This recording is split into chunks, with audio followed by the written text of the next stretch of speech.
How's that? How about just an 11? How about a 13?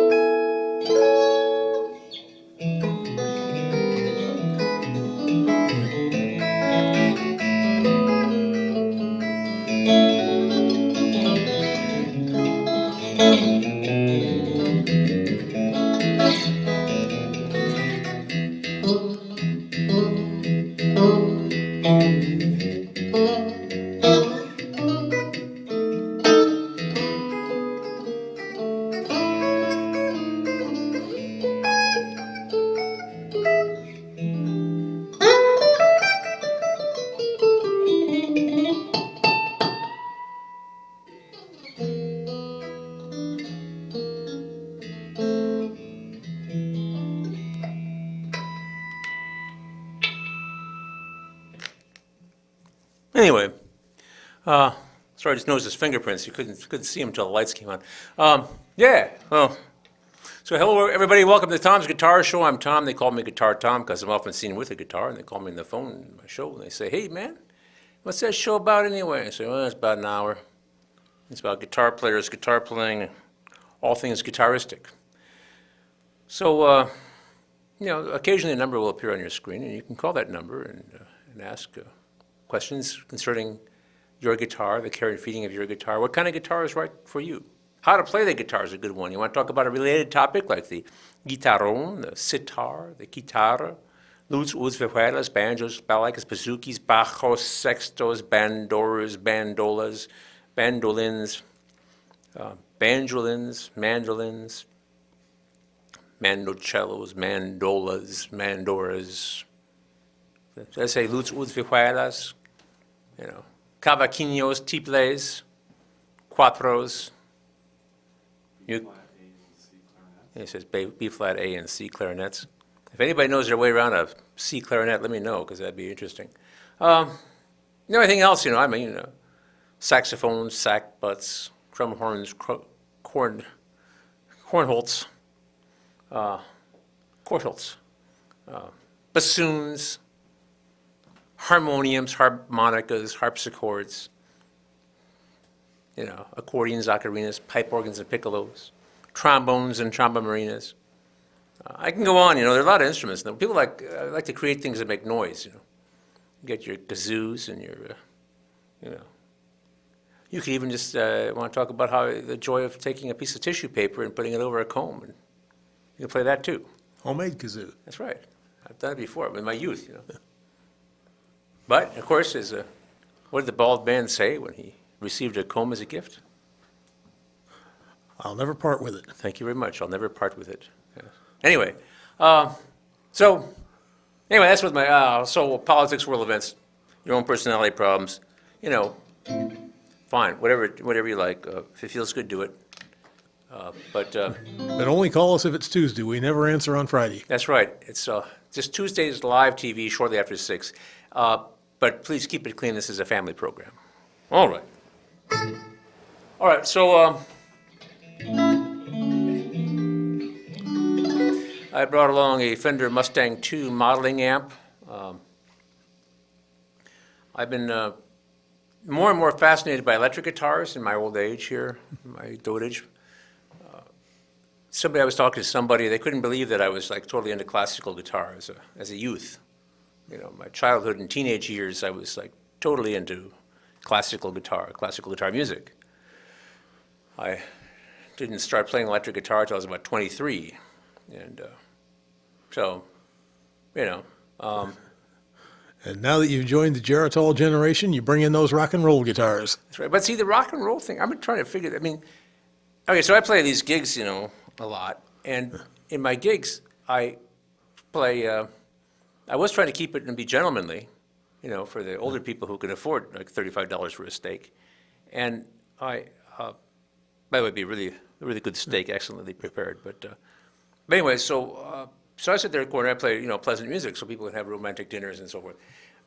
So I was trying to keep it with classical guitar, because that's what I used to do when I used to do these gigs long ago. I would play classical guitar without amplification in a fancy restaurant. And then I kind of graduated to using the hollow body jazz guitars, like guitars that looked like like guitars looked in the 1940s to a great extent, that sort of thing.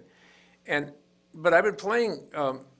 I played a white Stratocaster on the gig on Saturday night, and it went over really well with older people with gray hair and everything. I liked it because those old people there, they're baby boomers, and this Fender Stratocaster, this type of guitar, for instance, which is what I was playing. I was playing the white one instead of the sapphire blue one, but I have a modest collection of them. Baby boomers grew up listening to the Beatles. Yeah, well, I was right, and of course they played Gretsch's and Vox and stuff. Gretsch's through Vox amps, but still, or Epiphone, Sheraton, the Sheraton too. I have one of those too. Mine's made in China, of course, but anyway, but the Stratocaster was invented in 1954, so it's And those of us a little older than the baby boomers grew up listening to Elvis and Chuck Berry and Fats Domino, yeah, right, and Bo Diddley.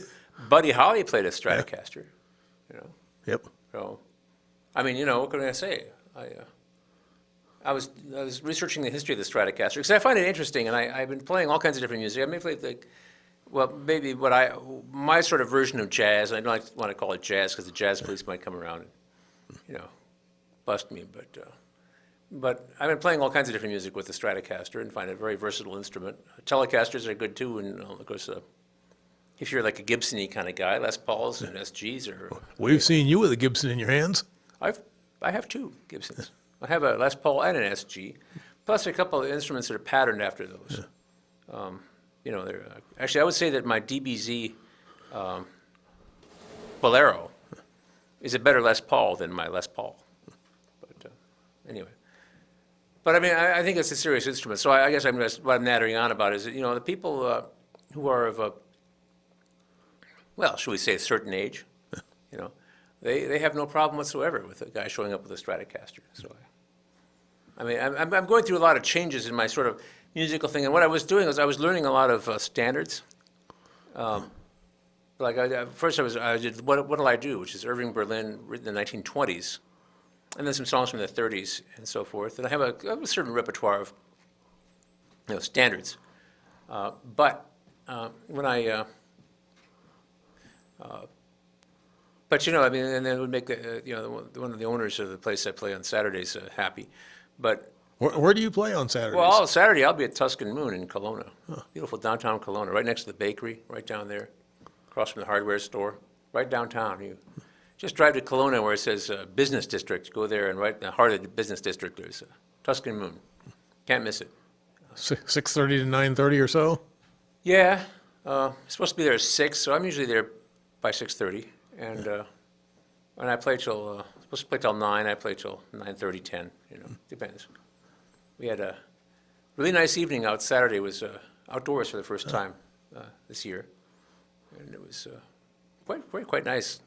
And I was there with my white Stratocaster and my little orange amp, so I was trying to be colorful, and I think I even wore this hat. But yeah, so yeah. So I was saying is that okay. So I've learned some more standards, and but most people don't respond to those, but they respond favorably to songs from the '60s and stuff. So I was doing things like recognize this one.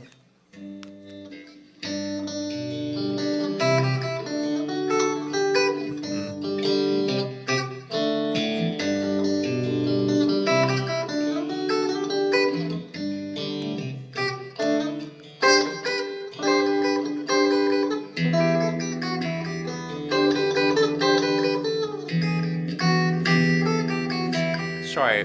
That should draw them to downtown Kelowna.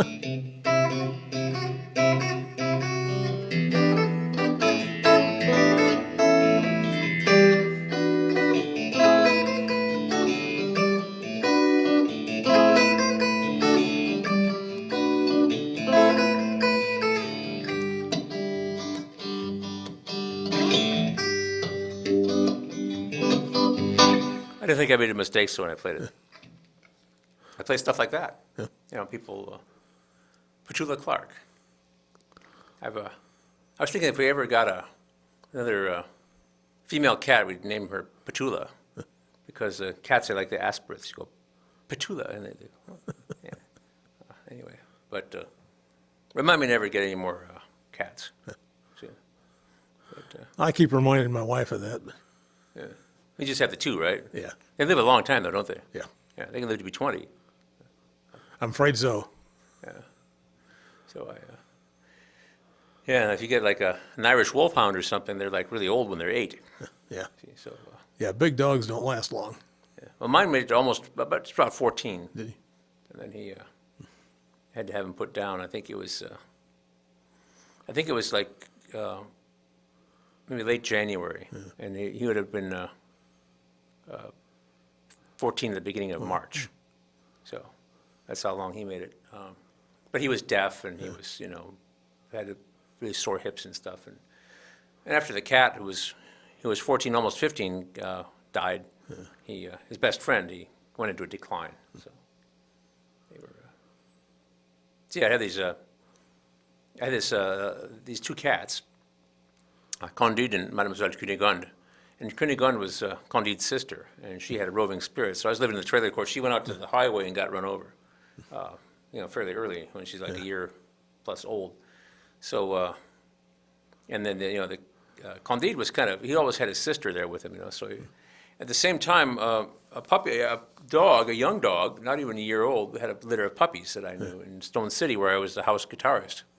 So Katie, the Springer Spaniel, was the house dog.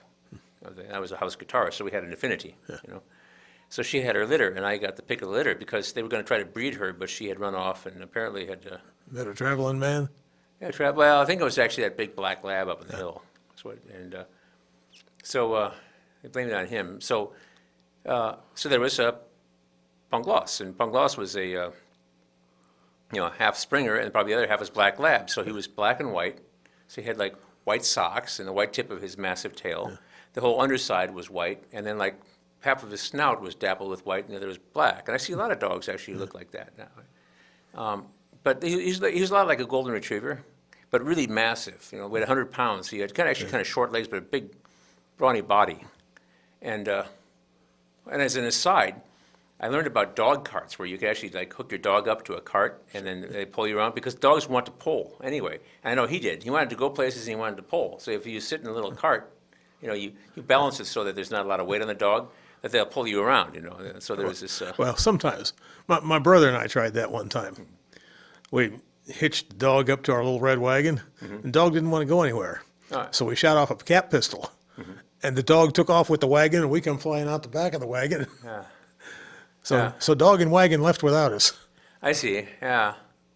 It must have been younger then. Yeah, we were 4 or 5. I see. Yeah. Well, I saw this video. These people were going around the park with their dog carts. They're like little, there's like what do they call it? The trotting horses, the racing when they have. Yeah, What's that that's called? what they call them, trotters. Trotters. Yeah. Well, it was the same kind of thing, only smaller. Yeah. Anyway, but anyway, so I got this little puppy. The thing is that it's like a country song. His mama ran away. I guess she couldn't handle the motherhood at that time. She was barely. It was at the same time. Time magazine or something had a thing of like children having children or something like that, or babies having babies. It was about very young mothers. And they're talking about humans. MTV and they're 15 and pregnant or 16 and pregnant, whatever it is. It was that sort of thing. Where she was like less than a year old and had a litter of 7 puppies. So they gave me this puppy because and he wasn't even weaned yet really. But I gave him milk, like just cow milk out of the jug, and then when he got a little bit bigger, we gave him puppy chow, mixed it with it, and my mother actually said that the cat would just kill him, but the cat was like, had this sort of attitude like, wow, you got me a pet, you got me a puppy. So he, and of course the puppy was smaller than him and basically helpless, little floppy thing, like 6.5 weeks old or something like that, 6 weeks old or something, but he grew, and he grew and he grew and he grew, and he was like 10 times. He's like 100 pounds. The cat was 10 pounds, so he was like 10 times the size. But of course, the cat had the claws and the attitude. So, so they had this relationship, and of course I was, part of it, the whole thing too. These 3 guys living together, different species, and we had a long thing, and my cat was a real terror around the trailer court that I lived in. He would beat up the other cats, and he he liked dogs okay, just didn't like cats. So we have all these kind of things, where he'd like terrorize the other cats. But some of the dogs were his friends. And of course, Pangloss was his best friend. And they'd hang out together and stuff. And then one time there's the older woman who lived there, and I lived right next to the mail room of the trailer court, mobile home park. And this old woman had a little poodle. And she would walk the poodle to the mail room and back. Well, the poodle was old, and the poodle died, so she got another one. And the new one was just would yap, yap, yap, yap, like 5 yaps in a row, a break, 5 yaps. I mean, I could count it out. I'm musical, I think of the beat, So we were standing there. I was talking to her, like I often did, and the dog was standing there, and my dog, and her dog was, straining on a leash, going yap, yap, yap, yap, yap, yap, yap, yap, yap, yap. And so the cat comes out, takes a look around, and he goes with the dog, the little puppy, or the little poodle, and he rubs against him this way, and turns around, rubs against him this way, and walks away. And this poodle's like, "What just happened?" And it was anyway. And then we moved into a house. We got the cat and the dog got a little older. We all got older, and we moved into a house. And then the cat retired from all his fighting ways. He's still a good mouser. He didn't have any mice for a number of years after that, but then, some other cat would come. He'd be on the porch, and some other cat would come, and it'd be this cat singing, this that sort of thing going. So I'd open the door, and Pangloss, the dog, who weighed 100 pounds, and had a big baritone, woof, woof, woof, woof, type voice, would come running out, barreling out, and then the cat would go running, and then they'd go zoom down about a block, and then a moment later, the dog would come prancing back, like that, and the cat would go and rub against his legs and saying, "Yeah, that's my big buddy." So it was kind of fun, but then they got old together, and actually the cat was okay, but he got run over, and they said he wasn't killed, but it would be too difficult to put him back together again. He wouldn't heal because where it was broken. His hip was broken, but it was above a certain joint, and it would be. You have to go to Ames, have surgery, probably never heal right. So we just put him to sleep, and then the dog, the dog aged a lot faster than the cat, and they were only like a year and a half apart in age, but the dog, was older. And he just, So I had to decide. I had to play 2 gigs in Boston, so I had to decide whether to board him at the vet. I used to board him at the kennel or drop him off on a relative, but either board him at the kennel or I'd board him at the vet because the kennel he's too old for the kennel. So we take him to the vet, or just take him to the vet and have him put to sleep, and I just did it, So, but anyway, that dog sat through thousands of music lessons. Or basically, he'd make a big fuss about the student. They come to the door, and he'd make a big fuss, And if they were wearing shorts, he'd lick their knees. If they were wearing like sandals, he'd lick their toes. And then make a big fuss, and I'd like tune their guitar or something, and then hand the guitar back, and then the dog was time to take a nap, so he'd go, Phoom. And he usually used the student's foot as a pillow. And actually it was kind of used, because in classical guitar, you're supposed to put one foot up on a stool, and the other foot flat on the floor over here, you see.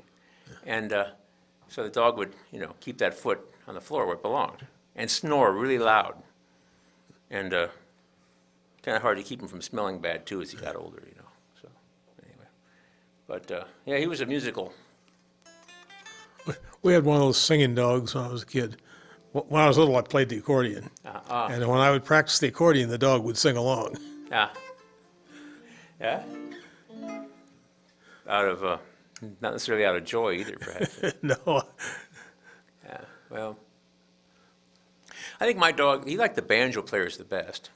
And I used to be fond of saying it's the way they smell, but I don't talk like that anymore. That's rude. So, anyway, for all the dogs I've known before. Anyway, never mind. I'm having a little buzzing problem, a little hum. We have these TV lights everywhere.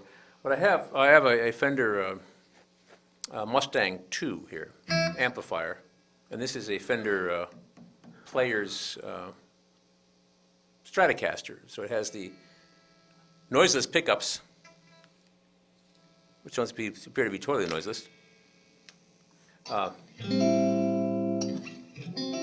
Fender noiseless pickups. I got this used. It's made in Mexico. But it's like the top of the line of the Mexican Fenders, and so this is the one I played when we did my band. My adult student band. When we played at the hardware store with Tom and the Tools. So the Tools, we played at the Ace hardware store on North Dodge on Saturday, and in the early afternoon, and I played this guitar. It was kind of nice, really nice. But I'm fooling around with amplifiers and electric guitars, and I've been having this odyssey with the Fender Princeton amp, which is a really wonderful tube amp. But I got one, and it started making noises. I loved it, but it started making noises. So I ended up sending it back. They sent me another one. And it was great, but I didn't play it much. Never got it out of the house. And then I plugged it in to compare it with this Vox VT15 that I was trying out, took home to try out. And the Vox was making terrible hum, so I decided to plug in the Princeton, which wasn't making a terrible hum, but every time I played a C, it would rattle like that, you know? So I was thinking, I'm just going to send this back. I'm going to take the Vox back. I'm going to send it back. I'm just going to play cheap solid-state amps. So I got a hold of this Fender Princeton, or this Fender Mustang 2. But anyway, so then I talked to the people, Sweetwater, and the guy convinced me to send it back, and they sent me a third one. So I'm on my third Fender Princeton, and I was going to bring it down, but I'm scared. You know, because it sounds great. But this one has all kinds of amp modeling abilities. It sounds like, it has a Fender Bassman, the twin reverb, all the modeling. Plus, it says British. What they mean is 60s British. They mean Vox, which is the kind of amp the Beatles would have used. And then like 1990s British, that'd be the Marshall, but they don't put the name on it. So it's supposed to sound like these amps. It models. It does a pretty good job. So I'm going to fool with it a little bit. Hang on a second.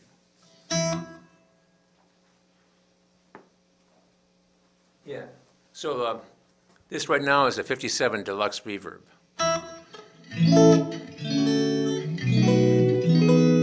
And it's not really turned up very loud. It doesn't have a lot of distortion on it, just a little reverb. So,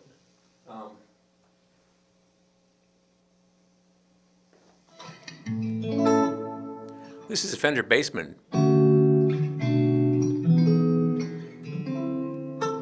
This is because people had a tendency to plug electric guitars into bass amps back in the day, which I think it makes a pretty good.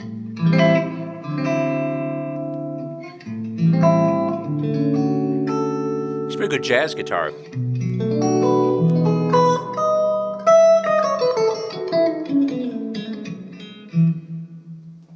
It has reverb on it. This is what I set up at home. So anyway, I'll continue my little tour.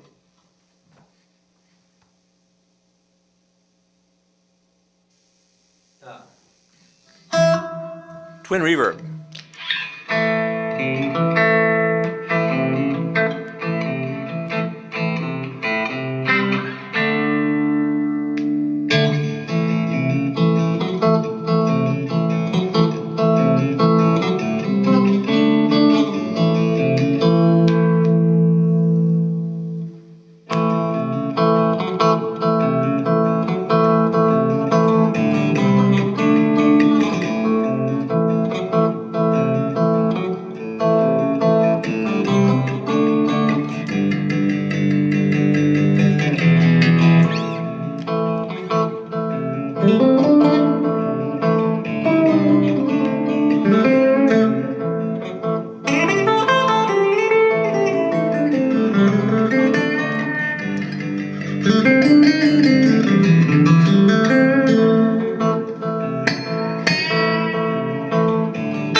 noisy, but, all right.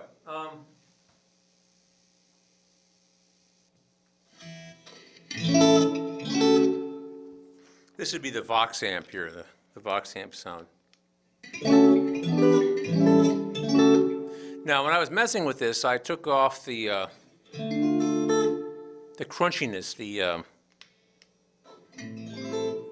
I mean, what you do is if you want to make it obnoxious, you turn up the pregain. This is all clean.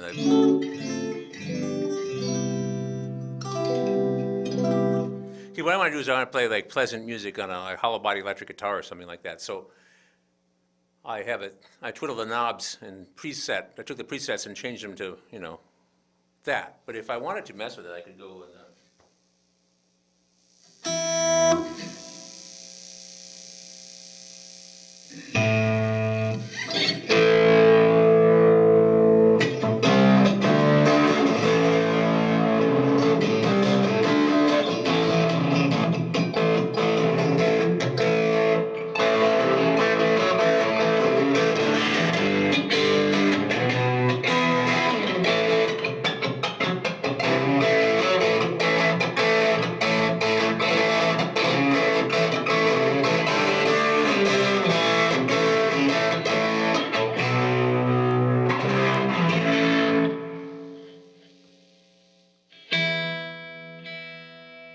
Anyway.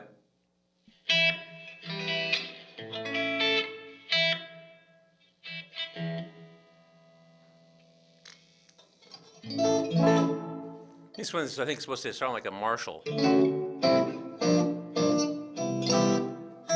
a little crunchy.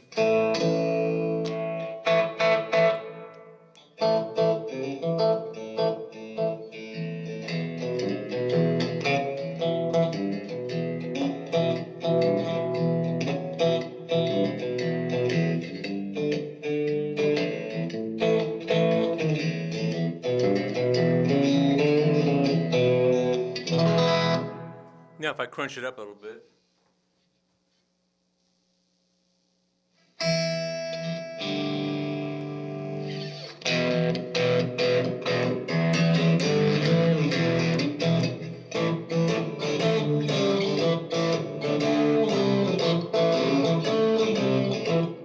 Well.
That's some fun, I don't know.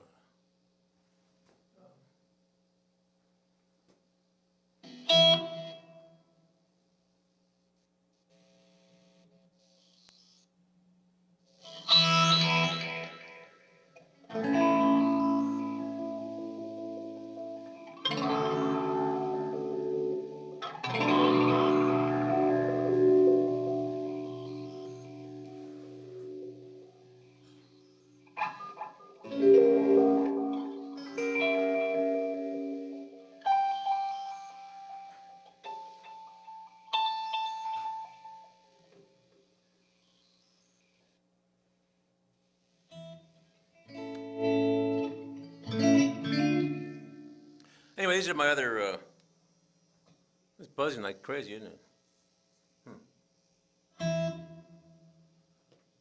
Well, this is my other preset stuff that I did at home. I altered them a little bit. This is the deluxe reverb, I believe. But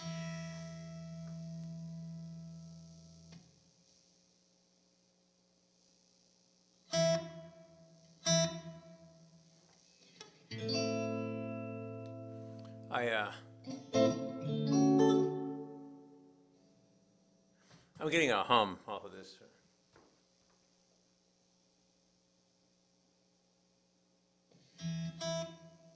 Oh well.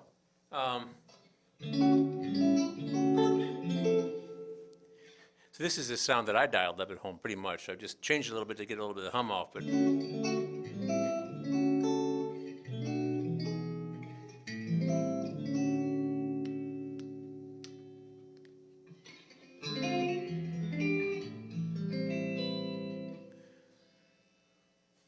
see, every week on the show I have, seems like I have problems. Like Phil was always fond of saying that we'll keep doing it till we get it right.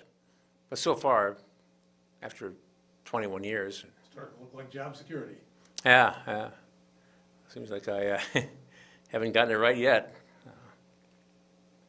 First 20 years were the worst, but I'm having these. So I have these problems with like noise, like certain I don't know, the other amps I bring here don't hum at all. This one was fine at home. It may be that we have some different lights or something this week, but then again, I watch these people demonstrating these amps and stuff. I watched a tutorial on YouTube, which actually had no noise on it, but I watch other people use stuff and it's demonstrating guitars and things, and you hear this terrible bzzz, buzzing sound, and it's like they're completely immune to it. One guy I know who, I was trying to get him to fix a guitar for me. He said, well, you couldn't hear it, but his hearing is so shot by now anyway that he. So I guess it'd be like, I used to say things like, I forget what it was, but like having perfect pitch or something. It's because so much is out of tune. It'd be like living in Cedar Rapids and having a good sense of smell. But that's probably not a good thing to say, so I'm not going to say anything like that. But people might take offense. Yeah. So the problem with electric guitars is you get this noise sometimes. You get electronic interference or electrons zooming through the air. Electromagnetism is one of the primary forces of nature. They say it's what makes the world go around, but I think that's actually gravity and inertia, but I'm not sure. Anyway. You don't know physics? I don't know. Ah, wow. This is like the first time. I didn't know. Yeah, okay, well, Phil was always sort of our moral guide, but Bob has been our Mr. Know-it-all. wealth of knowledge. And anyway, so I had this quirk, I don't want any extraneous noises. And of course, you could play a big classical guitarist, but then you have several problems. One is it's a very loud world. And with this thing, I don't have it turned up very loud, really, by what its possibilities are. It probably sounds pretty loud to you, doesn't it, out there? Yeah. And but it goes really loud if you wanted to. So with a classical guitar, you can be a victim. You could be playing beautifully, but somebody else with a saxophone or something obnoxious like that, or a grand piano, will just drown you out, and you won't be able to hear how wonderful your little subtleties are. Another problem is that you can get fret buzz or a loose brace in your classical guitar, and you still get extraneous noise. And also, I guess if you play electric guitar, you get more dates than you do if you're a classical guitarist. That sounds right. Classical guitar nerd, I think it's called. But then again, the kind of woman who would be interested in a guy who plays electric guitar maybe is somebody you'd want to steer clear of. I mean, I sense trouble on the horizon. So anyway, I don't chase women. I think I don't go on a lot of dates with women. I mean, other than my wife, of course. But, to tell you the truth, I don't go on any dates with anybody except my wife. Lately, we've been going to the Hy-Vee Cafe. They have a cafe thing now where you get a waiter and everything, and the waiter comes around and I say, I just want to go to the salad bar. But brings you a menu. You have to tip him anyway. But that's what you do when you're married and you're trying to save money, budget, so you can afford things like household expenses and guitars and amplifiers.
was thinking about selling this guitar, but now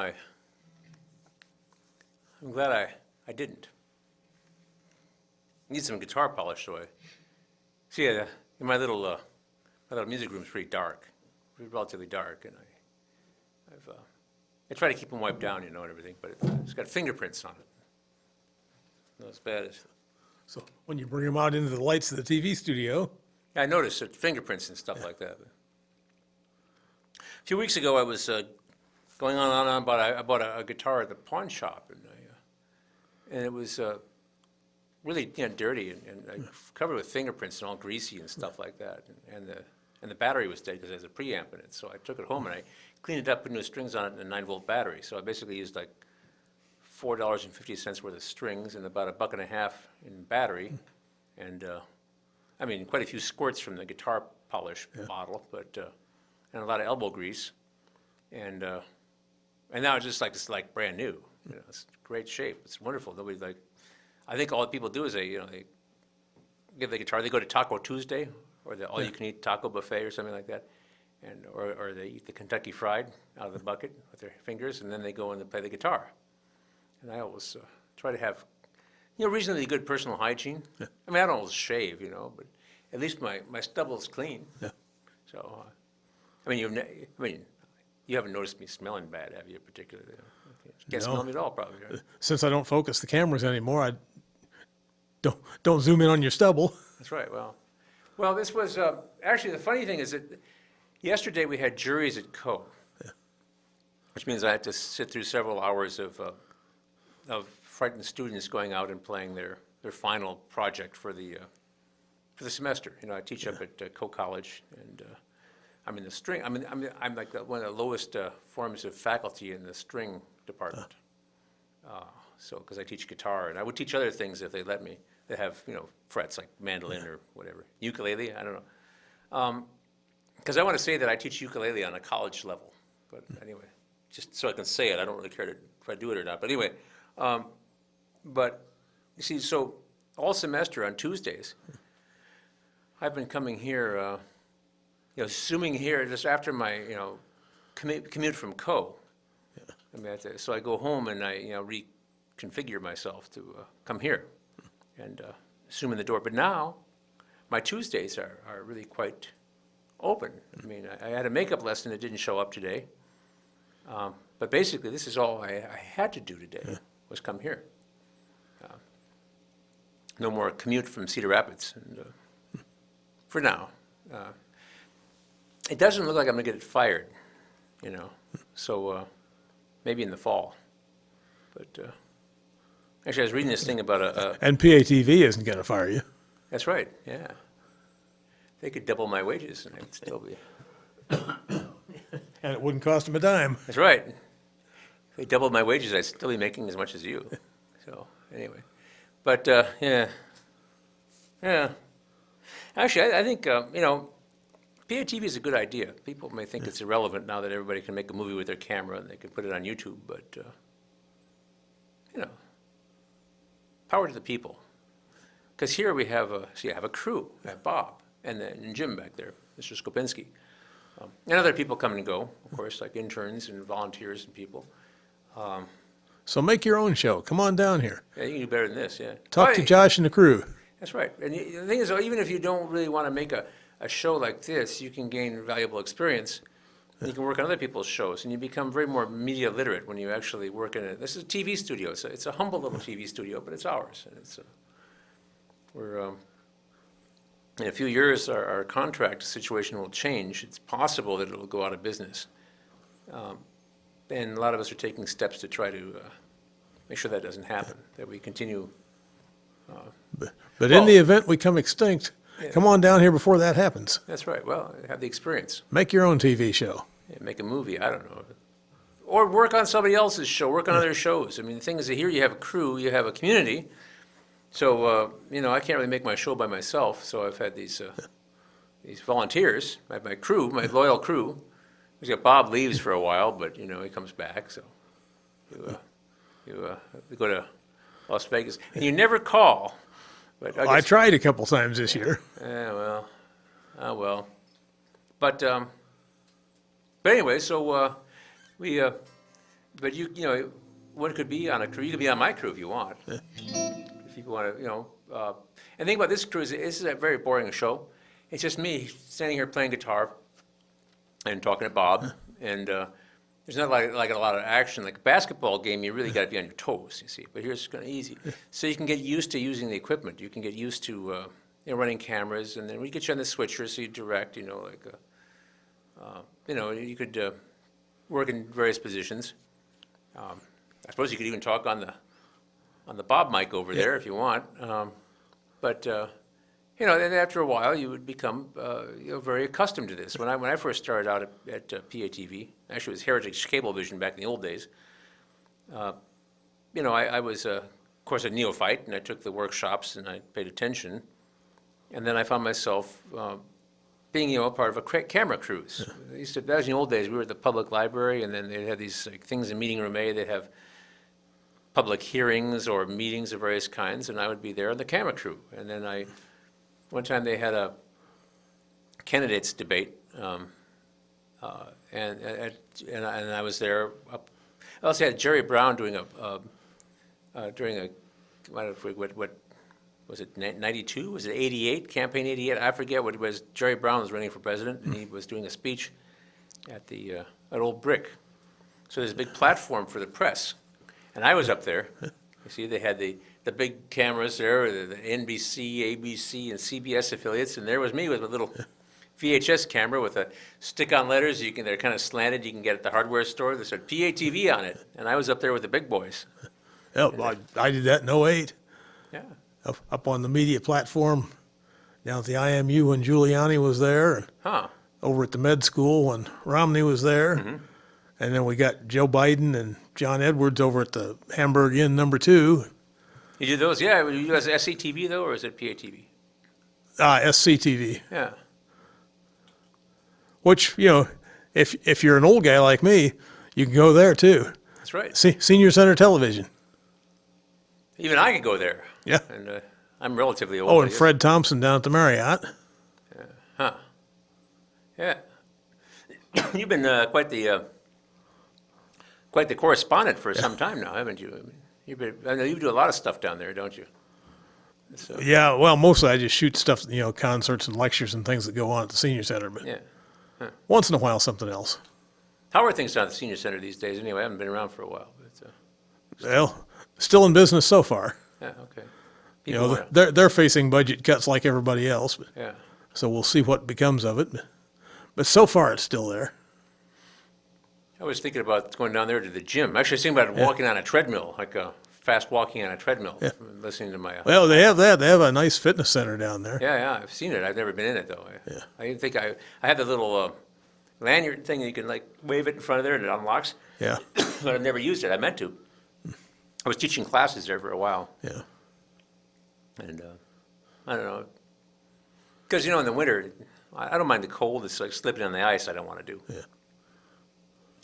And as you can see, I'm trying to stay fit. It's Well, not the easy. Senior Center is attached to a parking ramp by an overhead walkway that's covered. Yeah, I know. I could just like drive there. Drive into the parking ramp and walk through the passageway Yeah, inside, out of the weather. I've done it many times when I taught classes there. But sorry, that's a great resource. I think. I mean, I don't know. I've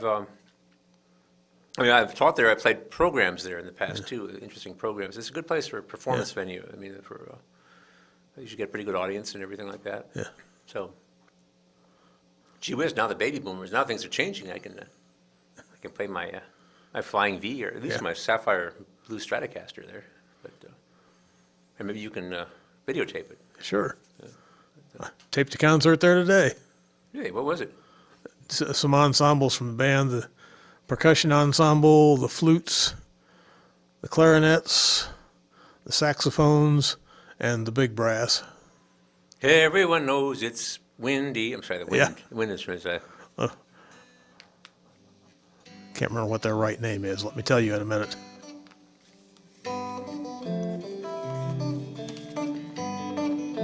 The antique brass. And the saxophones, clarinets, flutes, and percussion. Then there's on Thursday, some of the other combos are playing, and then next week the whole big band is having a concert. Yeah, I was thinking that. And the chorus, the Voices of Experience, have a concert. In Yeah. May, everybody has a concert. Yeah. Well, I've been thinking about trying to start up basically a rock band down there, but maybe the time hasn't quite come yet. But I think it's getting close when I could probably do that down there enough. You could probably do that now. Yeah.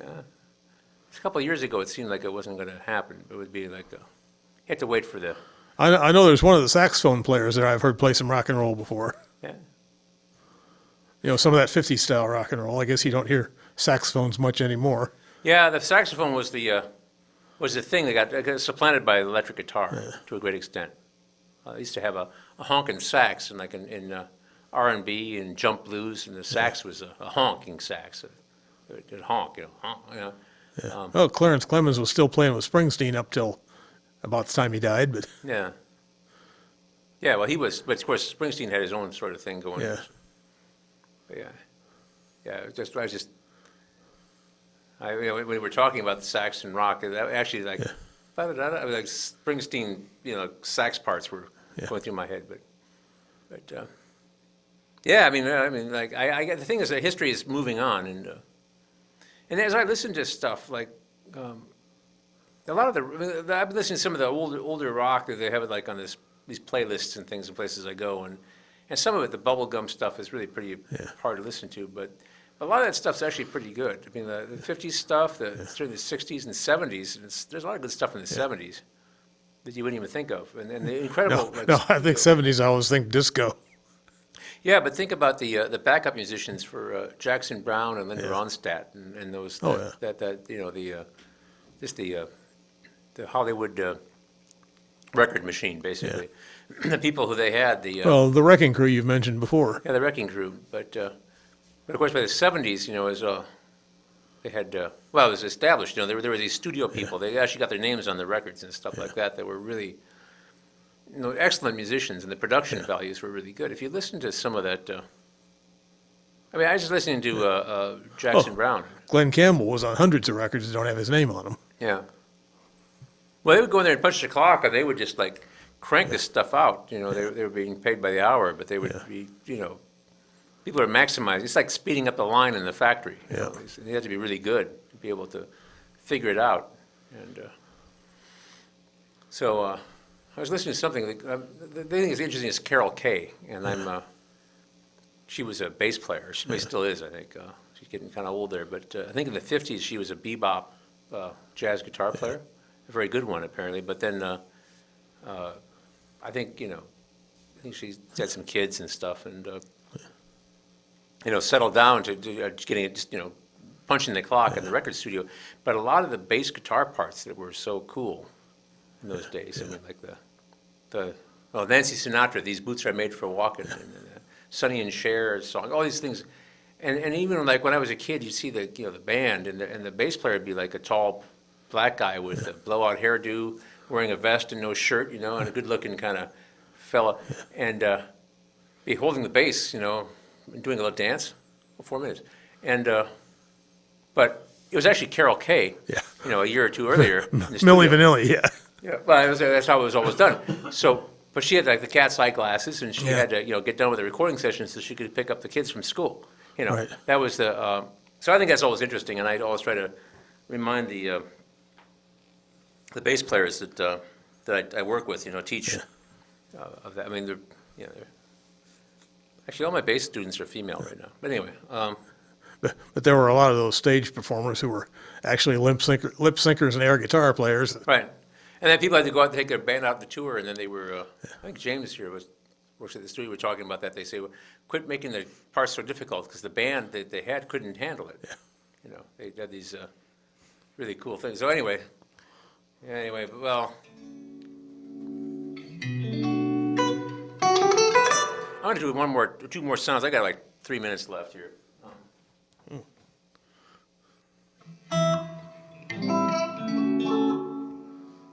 It's not too bad. This is my. This is the way I set up my Fender Bassman amp here.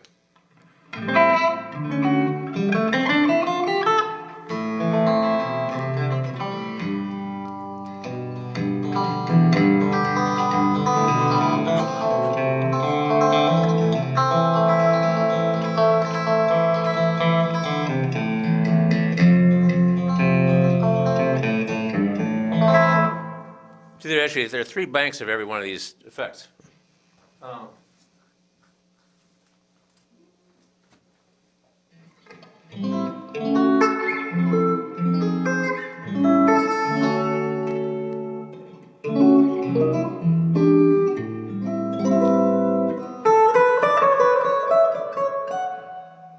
Cool.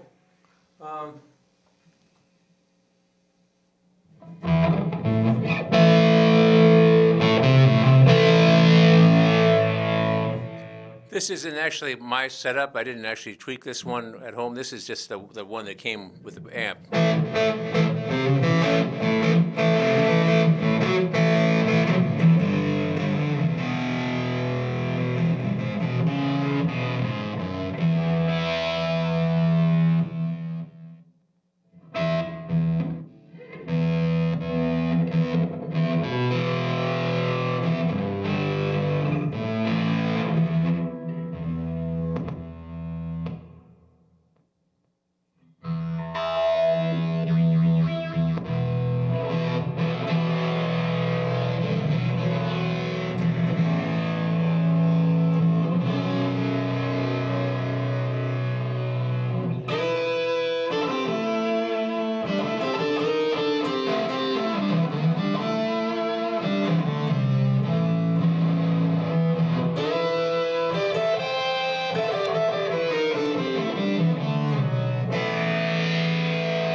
That's probably all I have time for, really.